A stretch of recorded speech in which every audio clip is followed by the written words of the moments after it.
The latest inflation report was released today. It shows inflation is still high. ABC's Rena Roy breaks down the numbers. Tuesday's inflation report showing prices are up 8.3% compared to a year ago, which is higher than economists expected, but lower than the 8.5% inflation rate we saw last month. This is in part because of the steady fall of gas and oil prices. The national average for regular gasoline, now $3.70 a gallon, down 10.6% compared to a month ago.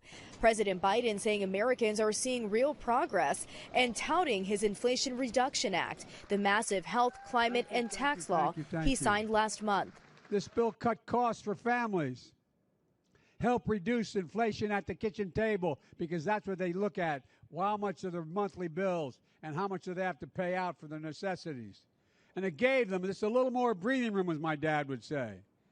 This bill will lower the deficit. But many economists predict the law will have minimal impact on inflation. Americans still digging deeper into their pockets for things like food and rent. I have to work 60 hours a week just to make ends meet. The economy top of mind for many with the midterm elections right around the corner. Senator Tim Scott on Fox News. The economy, inflation, and gas prices are the top three issues. In August, prices for groceries were up more than 14% compared to a year ago, a record increase.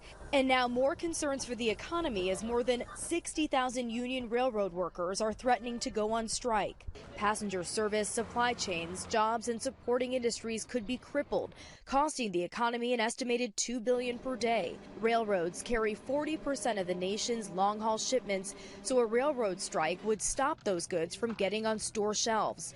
Urgent talks in Washington underway as members of Congress are talking with unions representing engineers and conductors hoping to prevent a strike. The deadline for a deal is 12:01 Friday.